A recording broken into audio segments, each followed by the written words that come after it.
Hello मेरे प्यारे दोस्तों। तो कैसे हैं आप लोग। उम्मीद करते हैं अच्छे होंगे, पढ़ाई कर रहे होंगे और एग्ज़ाम की तैयारी में लगे होंगे। दोस्तों जैसा कि देख रहे हैं कि आज हम जो है सो ऐसे वन एग्ज़ाम आपका जो होने वाला है उसके रिगार्डिंग जो है सो हम क्लास 9th का हिंदी पेपर लेकर के आ गए हैं, है ना। और ये जो पेपर होने वाला है दोस्तों, ये आपका है so part 1 objective type question होने वाला है। ओके। और दोस्तों आपको बता दें कि अब हमारे इस चैनल पर लगातार वीडियोस डाली जा रही है आपके एग्ज़ाम को लेकर के, आपके प्रिपरेशन को लेकर के। तो आप लोग जो है सो चैनल पर आते हो तो चैनल को सब्सक्राइब कर लीजिएगा और बेल आइकन जरूर दबाइएगा। बेल आइकन दबाने से दोस्तों ये होगा कि मैं जो भी नेक्स्ट वीडियो लाऊंगा वो आपके पास जो है सो ऑन टाइम पहुंच जाएगा।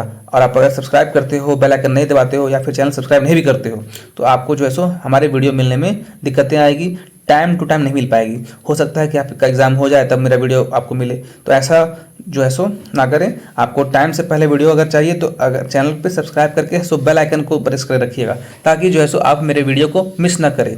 तो चलिए हम लोग देर ना करते हुए शुरू करते हैं हमारा क्वेश्चन। और दोस्तों आप लोग से एक रिक्वेस्ट है कि आप लोग जो है सो अपना प्यारा सा कमेंट जरूर कीजिएगा, क्योंकि आप कमेंट करते हो तो उससे हमें मोटिवेशन मिलता है और मुझे नेक्स्ट वीडियो बनाने के लिए जो है सो एक बोल सकते हैं कि एनर्जी मिलती है। तो चलिए देर ना करते शुरू करते हैं। हमारा सबसे पहला क्वेश्चन क्या है, आइए देखते हैं। तो दोस्तों आ गए हैं हम लोग जो है सो हिंदी का सबसे पहला नंबर क्वेश्चन में। आपको दोस्तों पता है कि अगर आप क्वेश्चन बनाइएगा तो सबसे फर्स्ट नंबर पर जो आपको मिलेगा ना वो आपको मिलेगा पैसेज। ओके। तो इसमें बताया गया है करीब 1 से 10 तक जो है सो आपको ऐसे क्वेश्चंस मिलेंगे जो ऑब्जेक्टिव रहेंगे और आपका जो सो ये पैसेज है। तो चलिए हम लोग क्या करते हैं, इस पैसेज पर ध्यान देते हैं। दोस्तों अगर आप लोग मेरे वीडियो पर लगातार अगर आप बने रहते हो और मेरे पुराने वीडियोज़ को देखते हो तो मैं हमेशा एक बात रिपीट किया हूँ कि आप जब भी पैसेज बनाओ ना तो पैसेज नहीं पढ़ो, ठीक है। आप बोलोगे सर आप क्या बोल रहे हैं, पैसेज नहीं पढ़ो। जी हाँ, मैं बोल रहा हूँ कि अगर आपको मतलब स्मार्टली तरीके से बनाना है वो क्वेश्चंस को और जल्दी कम समय में कंप्लीट करना है तो आप पैसेज पढ़े ही ना। तो पैसेज नहीं पढ़ेंगे तो क्या करना है, तो आपको कुछ नहीं करके डायरेक्ट नीचे आना है और डायरेक्ट आपको जाकर के क्वेश्चन पढ़ना है। पैसेज नहीं पढ़ के क्वेश्चन पढ़ना है। क्या पढ़ना है दोस्तों, क्वेश्चन। देखिए हमारा सबसे पहला क्वेश्चन आ गया, देख रहे हैं कि आज की प्रमुख समस्या क्या है, ये पढ़ लिए। दूसरा, जंगल में कटने से क्या हो रहा है, ठीक है, पढ़ लिए। हमने 2 क्वेश्चन पढ़ लिया। इसी तरह से करीब सारा क्वेश्चन को थोड़ी बार देख लेंगे, ठीक है। तीसरा क्वेश्चन क्या है दोस्तों कि शीशे का जहर किस अंग के तंतु को नष्ट कर देता है, ठीक है। इस तरह से हम लोगों ने 3 क्वेश्चन पढ़ा। चौथा क्वेश्चन पढ़ते हैं हम लोग। ये दोस्तों है ना पैसेज बनाने की टेक्निक है, चाहे आप हिंदी पढ़ो चाहे आप इंग्लिश पढ़ो। आप हिंदी का क्वेश्चन सॉल्व करो चाहे इंग्लिश का करो, आपको पैसेज पढ़ने में टाइम वेस्ट नहीं करना है। आपको क्या करना है, डायरेक्टली क्वेश्चन पढ़ना है। अब हमारा 4th नंबर क्वेश्चन क्या है कि एक वृक्ष 50 वर्ष में लगभग कितने ऑक्सीजन देता है, ठीक है। इस तरह से हो गया, ठीक है। और हमारा जो है सो नेक्स्ट क्वेश्चन क्या है, प्रदूषण में कौन से उपसर्ग है, ये हो गया। अब आगे चलते हैं। इस तरह से हम लोगों ने क्या किया, पैसेज का करीब 5 क्वेश्चन पढ़ लिया, ठीक है। अब देखिए हम लोग आते हैं पैसेज में। देखिएगा दोस्तों, फिर से बता दें कि यहाँ पे क्वेश्चन क्या था, आज की प्रमुख समस्या क्या है, ठीक है। प्रमुख समस्या क्या है, आइए आप पैसेज को थोड़ा सा हम लोग गौर करेंगे। समस्या वर्ड ढूंढिए, वहाँ पे आपको आंसर मिल जाएगा। देखिए क्या लिख रहा है, वायु प्रदूषण आज की प्रमुख समस्या है। क्या है दोस्तों, वायु प्रदूषण। आपका आंसर आ गया ना। तो अब इसमें ये ऑप्शन में आपको कहीं ना कहीं मिल जाएगा, देखिए, ठीक है।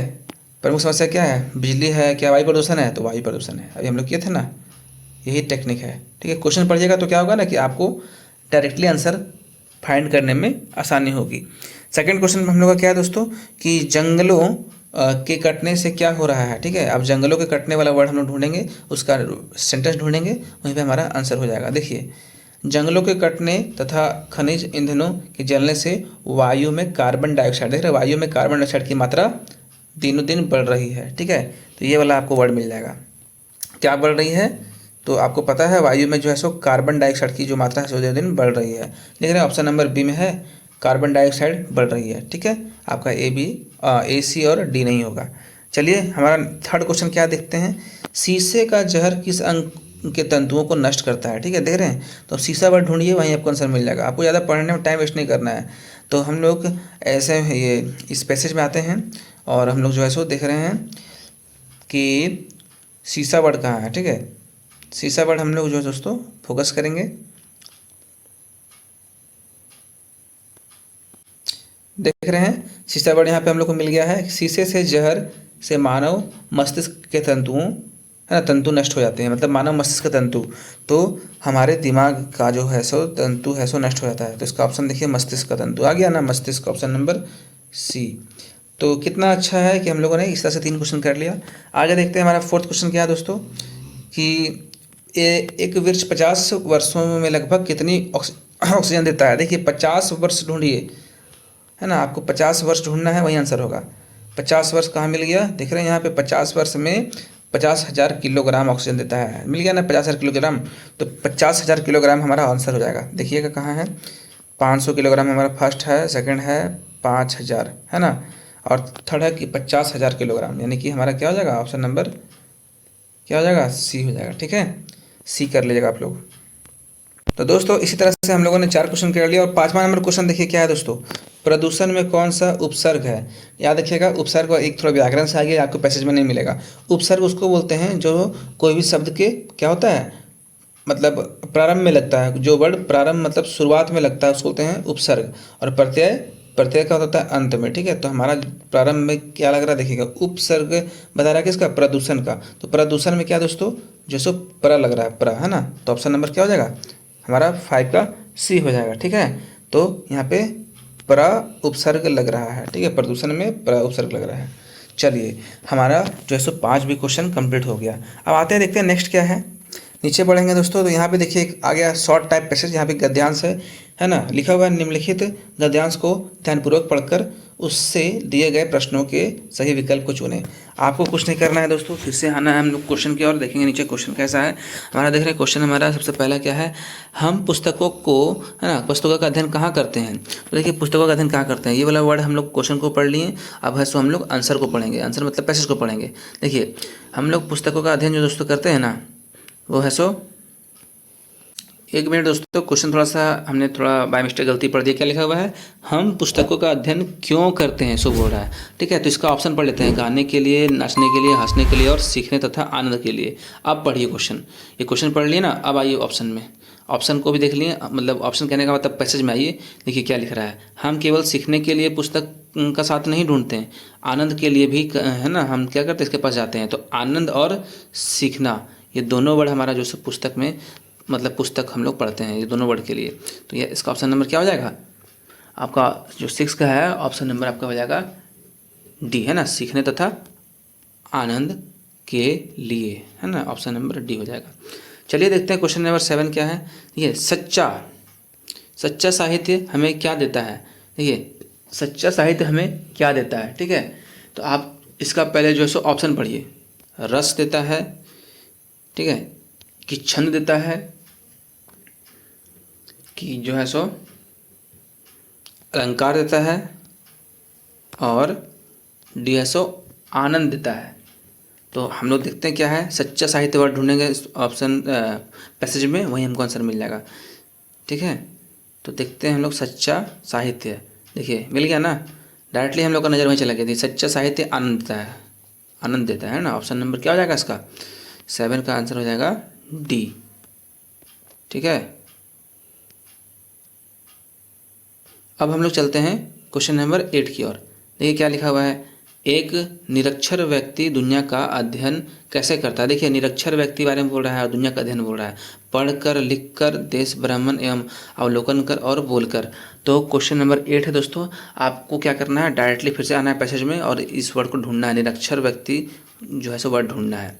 ठीक है, देखिए अगर आप क्वेश्चन पढ़ लिएगा ना तो तुरंत आपको जो है सो वो वर्ड मिल जाएगा, डायरेक्टली आप पैसेज में घुसिएगा नहीं कि आपको आंसर, आपको डायरेक्टली वो वर्ड मिल जाएगा। देखिए हमको मिल गया, एक निरक्षर व्यक्ति भी क्या करता है, देख सुनकर, मिलजुल कर और देश भ्रमण करके, लोगों की सेवा करके, परिस्थितियों के से धक्के खाकर, सभी कुछ होकर, है ना, कभी कुछ सीख कर दुनिया का अध्ययन करता है। इतना सारा ऑप्शन है और इतना सारा ऑप्शन में आपको जो मिलेगा वही इसका आंसर हो जाएगा। ठीक है, तो हम लोग का जो क्वेश्चन दोस्तों क्या था, ये क्वेश्चन नंबर था हमारा 8, है ना, तो हमारा जो है सो 8 का आंसर हो जाएगा ऑप्शन नंबर क्या, सी। देख रहे हैं, देश का भ्रमण करके, है ना, और अवलोकन करके, ये ऑप्शन नंबर सी इसका आंसर हो जाएगा।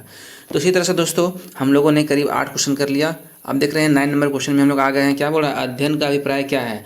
अध्ययन का अभिप्राय दोस्तों क्या है, स्वयं पढ़ना, नहीं पढ़ना, पुस्तकें खरीदना और पुस्तकें जमा करना। तो क्वेश्चन नंबर 9 का आंसर कहाँ मिलेगा, तो हम लोग अगेन आएंगे पैसेज में। चलिए देखते हैं पैसेज में क्या है, अध्ययन वर्ड ढूंढिए, अध्ययन वर्ड, देखिए मिल गया ना। देखिए अध्ययन है, क्या अध्ययन है, तो बता रहा है निश्चय ही यह जीवन का व्यवहारिक अध्ययन है। थोड़ा और ऊपर आते हैं, देखिए क्या लिख रहा है, क्या लिख रहा है, ये वाला अध्ययन है ना, ये हम लोगों ने इसको पढ़ा था पहले ही, एक बार क्वेश्चन पढ़ते हैं। क्वेश्चन क्या था? क्वेश्चन था कि अध्ययन का अभिप्राय क्या है ना? अध्ययन का अभिप्राय क्या है दोस्तों? अध्ययन का अभिप्राय जो होता है वो होता है स्वयं पढ़ना। ये आपको थोड़ा सा आपको अपने से पूछ रहा है, ठीक है? ये आपको पैसेज में नहीं मिलेगा। स्वयं पढ़ना ही होता है अध्ययन का अभिप्राय, ठीक है? आपको टीचर पढ़ाते हैं तो आप अध्ययन नहीं कर रहे हैं, वो है ना, वो आप क्या कर रहे हैं, वहाँ पे आकर के आप उन पढ़ाई कर रहे हैं, आप जो है सो उनकी कक्षा को मतलब जो है सो अटेंड कर रहे हैं। लेकिन यहाँ पर आप खुद पढ़िएगा, बैठिएगा, तो उसको बोलते हैं अध्ययन करना, है ना? इंग्लिश में स्टडी बोलते हैं इसको। चलिए चलते हैं क्वेश्चन नंबर 10 की ओर। व्यवहारिक शब्द में कौन सा प्रत्यय है? अभी हमने पढ़ा था उपसर्ग का मतलब होता है कोई भी शब्द के प्रारंभ में जो वर्ड लगता है वो होता है उपसर्ग, और प्रत्यय मतलब क्या होता है? कोई भी शब्द के अंत में जो वर्ड यूज होगा ना वो जगह क्या? प्रत्यय। तो देखिए व्यवहारिक, तो व्यवहार में क्या लग रहा है? व्यवहार में व्यवहारिक ये वर्ड जुड़ा हुआ है ना, तो ये हो गया इक।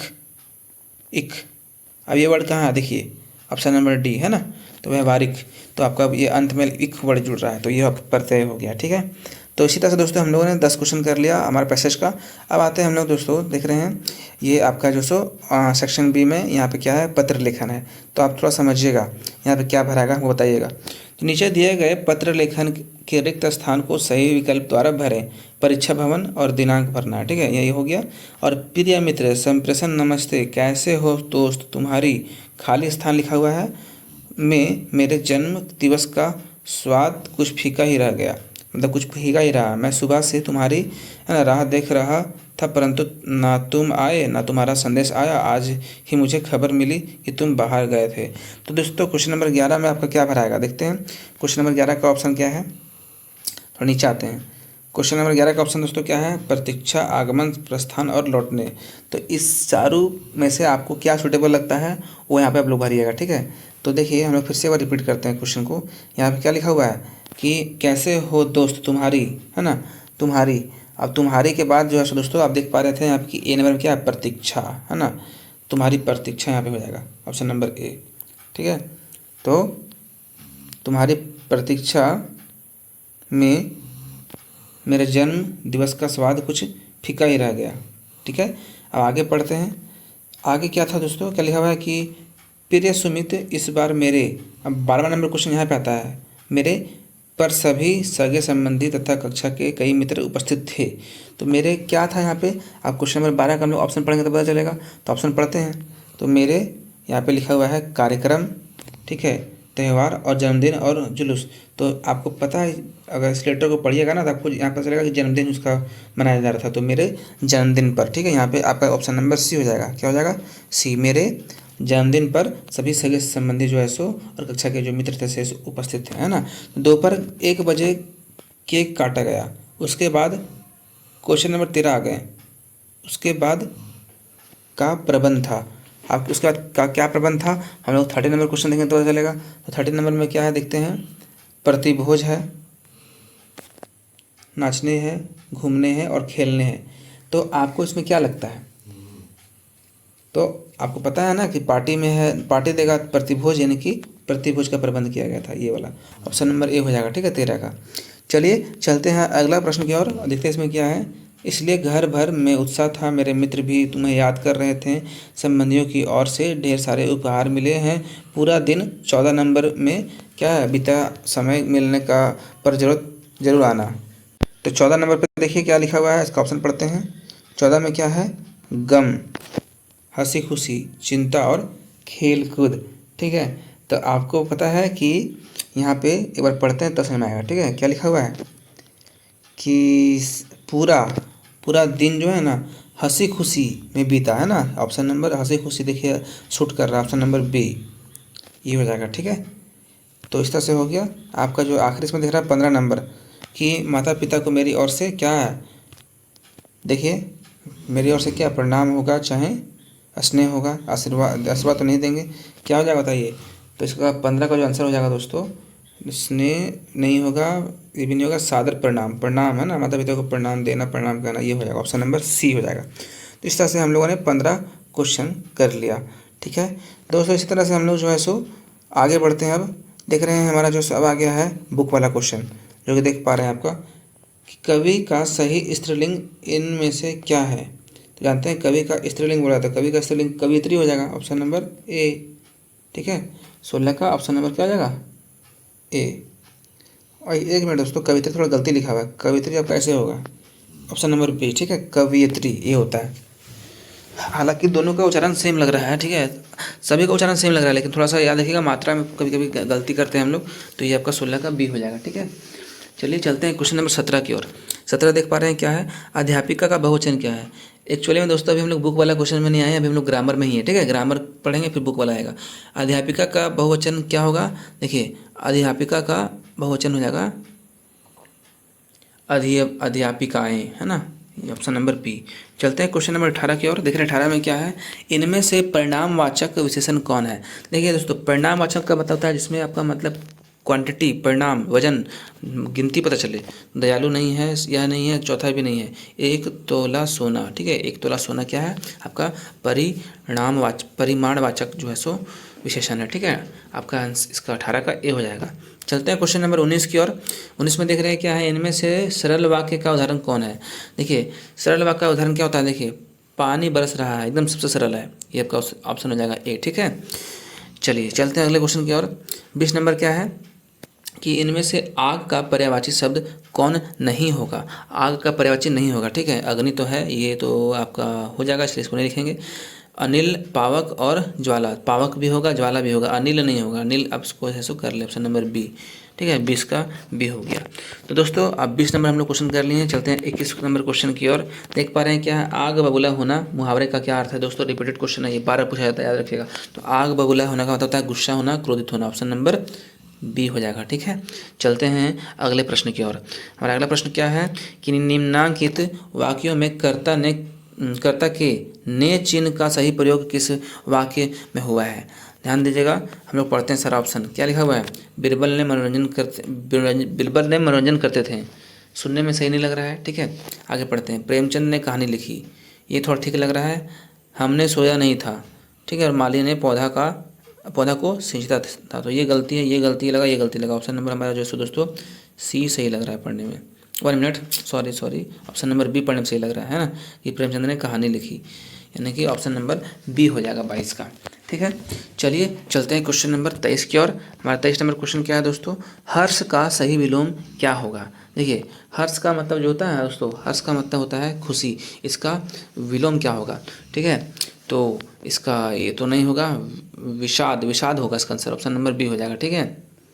इसका कर लें विषाद। हर्षित का मतलब ये होता है खुशी का पल, ये भी नहीं होगा।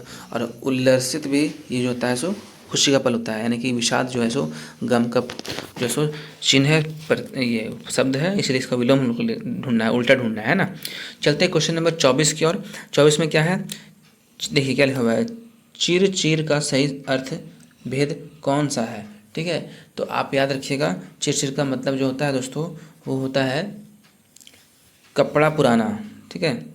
ये चिर मतलब कपड़ा और चिर मतलब पुराना, ये ऑप्शन नंबर डी हो जाएगा, ठीक है। तो इसको आप लोग कर लें। चलिए चलते हैं क्वेश्चन नंबर 25 की ओर। निम्नांकित में से कौन सा वाक्य शुद्ध है? ठीक है, कौन सा वाक्य शुद्ध है? उनकी सौभाग्यवती कन्या का विवाह हो गया, ठीक है, पहला ऑप्शन। दूसरा क्या है? बंदूक एक उपयोगी शस्त्र है, दूसरा ऑप्शन था। तीसरा ऑप्शन क्या है? बाघ और बकरी एक घाट पर पानी पीती है। और चौथा, उसके प्राण सूख गए, ठीक है। तो आपको बता दें कि जो है सो इसमें जो शुद्ध वर्ड है, जो शुद्ध शब्द है, जो उसके प्राण सूख गए, ऑप्शन नंबर डी हो जाएगा, ठीक है, ऑप्शन नंबर डी हो जाएगा। अब चलते हैं क्वेश्चन नंबर 26 की ओर। 26 में देख रहे हैं क्या है? नीचे दिए गए प्रश्नों के जो है सो प्रश्नों के लिए सही विकल्प को चुनिए। अब देखिए आपका बुक वाला क्वेश्चन आ गया, ठीक है, यहाँ से आपका बुक वाला क्वेश्चन, आप लोग कहानी वगैरह पढ़े होंगे तो आप लोग अपने आप आंसर कीजिएगा। देखिए क्या लिखा हुआ है कि नीचे 26 नंबर क्वेश्चन में हीरा और मोती के स्वामी का नाम क्या था? दोस्तों आप लोग का ये कहानी है सो बुक में पहले ही है, ठीक है, शुरुआत में ही है, तो आप इसका आंसर कमेंट में बताएं। जिसका जो है सो नाम झूरी था कि मूरी था कि हरी था कि गया था, ठीक है, हीरा और मोती के स्वामी का नाम, इसको आप लोग कमेंट में कीजिएगा। देखते हैं कितने लोगों को इसका आंसर आता है। चलिए हम लोग चलते हैं अगले प्रश्न की ओर। क्वेश्चन नंबर 37 देखते हैं, 27 देखते हैं क्या है? लेखक राहुल, है ना, सांकृत्यायन का सहयात्री कौन था? ठीक है, तो आपका इसका आंसर जो हो जाएगा दोस्तों हो जाएगा सुमित था, है ना, सुमित आपका जो है सो सुमित नहीं सुमति था ना, सुमति, ऑप्शन नंबर बी, ठीक है, सुमित नहीं था, ऑप्शन ए काट लीजिएगा, ये और ये नहीं होगा।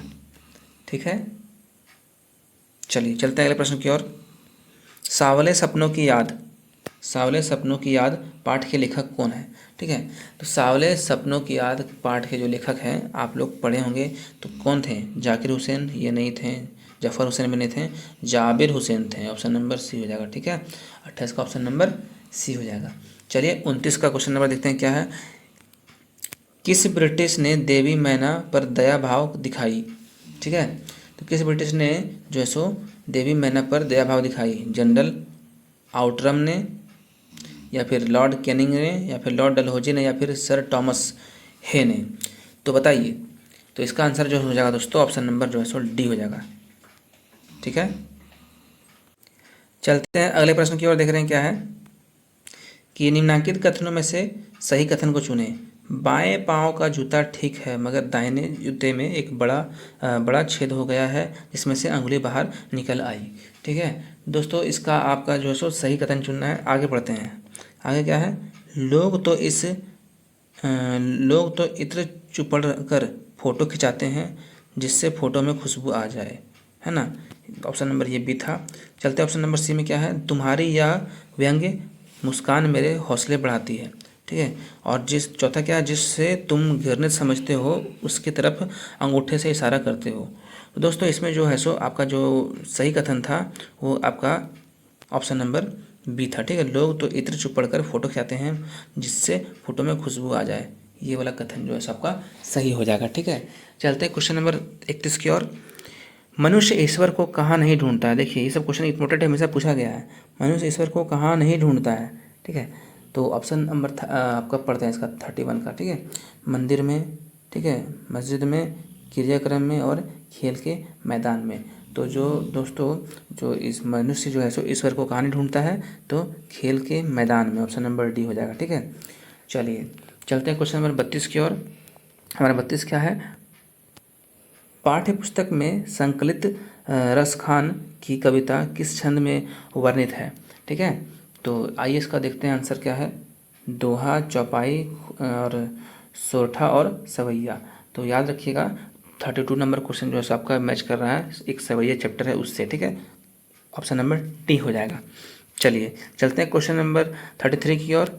क्या है, कैदी और कोकिला के कवि कौन थे? दोस्तों देखिए ये सब इंपॉर्टेंट क्वेश्चन है, आपको बार बार जो है सो ये सब पूछा जाता है कि कवि और कविता और कवि के लेखक कौन है, मतलब इस कविता के कवि कौन है, इस कहानी के लेखक कौन है, यानी कि कवि और लेखक के नाम बार बार पूछे जाते हैं। तो इसको आप लोग पढ़ लें। अगर आप लोग कमेंट कीजिएगा तो मैं इसका एक प्रॉपर वीडियो ट्रिक के माध्यम से ला दूंगा, तो आप लोग कमेंट कीजिएगा, मैं इसका भी एक प्रॉपर वीडियो बना दूंगा। हाँ चलिए चलते हैं क्वेश्चन नंबर 33। इसका आंसर जो हो जाएगा दोस्तों ऑप्शन नंबर हो जाएगा बी, माखनलाल चतुर्वेदी। ठीक है, कैदी और कोकिला के जो राइटर है सो माखनलाल चतुर्वेदी हैं। ठीक है, चलते हैं क्वेश्चन नंबर 34 की ओर। 34 में क्या है, कवि ने मरकत डिब्बे सा खुला किसको कहा है? ठीक है, तो इसको है सो पहाड़ को तो नहीं कहा है, पठार को भी नहीं कहा, गांव को कहा है। ठीक है, इसका ऑप्शन क्या हो जाएगा, सी, गांव को। ठीक है, 34 का ऑप्शन सी हो जाएगा। चलिए चलते हैं क्वेश्चन नंबर 35 की ओर। हमारा 35 नंबर क्वेश्चन क्या है दोस्तों, देख रहे हैं कि मेघ आए कविता में किस ऋतु का वर्णन हुआ है? तो पावस का और गर्मी का, बसंत का और शरद का। तो दोस्तों इसमें जो है सो हुआ है आपका पावस का। ठीक है, ऑप्शन नंबर ए, मेघ आए में। चलिए चलते हैं क्वेश्चन नंबर 36 में क्या है दोस्तों, देख रहे हैं इस जल प्रलय नामक में निबंध में किसका वर्णन हुआ है? तो याद रखिएगा इसमें हुआ है बाढ़ का, सुखाड़ का नहीं हुआ, समुद्र का नहीं हुआ, नदी का नहीं हुआ, किसका हुआ, बाढ़ का हुआ है। ऑप्शन नंबर डी कर लीजिए। चलते हैं क्वेश्चन नंबर 37 की ओर। 37 में क्या है, देखिए रीढ़ की हड्डी किस प्रकार का पार्ट है? तो रीढ़ की हड्डी दोस्तों जो है सो वो एकाकी प्रकार का पार्ट है। ठीक है, ऑप्शन नंबर ए हो जाएगा, बी सी डी नहीं होगा। चलते हैं क्वेश्चन नंबर 38 की ओर। 38 में क्या है, माटी वाली ने 2 रोटियां में से एक रोटी क्यों छिपाई? तो पता है आपको, क्योंकि बूढ़े पति के लिए, है ना। इसका ऑप्शन नंबर डी हो जाएगा। ठीक है, आप इसका क्या कर लें, डी कर लें। चलते हैं क्वेश्चन नंबर 29 की ओर। मेरे संग की औरतें पाठ की लेखिका मृदुला गर्ग अपने भाई बहनों में किस स्थान पर थी? तो पहला, दूसरा, तीसरा, चौथा। तो दोस्तों इसमें याद रखिएगा कि वो जो है ना दूसरे स्थान पर थी। ठीक है, Mridula Garg, option number B हो जाएगा। ठीक है, 39 का बी। हमारा दोस्तों आखिरी प्रश्न है। आखिरी प्रश्न क्या देखते हैं, रीढ़ की हड्डी पाठ में विवाह योग्य लड़का का क्या नाम है। तो इसमें जो विवाह योग्य लड़का है उसका नाम क्या है, अनुराग नहीं, रतन नहीं, शंकर, है ना। ऑप्शन नंबर सी हो जाएगा, शंकर नाम था। ठीक है, तो दोस्तों इस तरह से हम लोगों ने जो है सो 40 के 40 ऑब्जेक्टिव क्वेश्चन कर लिए हैं दोस्तों। काफ़ी इंपॉर्टेंट क्वेश्चंस था, इसमें से आपको एग्जाम में देखने को मिलेंगे क्वेश्चन, इसमें नो डाउट। तो चैनल पे अगर दोस्तों आए हैं तो चैनल को सब्सक्राइब करके आइएगा और बेल आइकन दबा दीजिएगा, ताकि मैं अगली वीडियो लाऊं तो आप लोग को टाइम टू टाइम मिल जाए। ठीक है, तो चलिए मिलते हैं अगले वीडियो में। तो थैंक यू।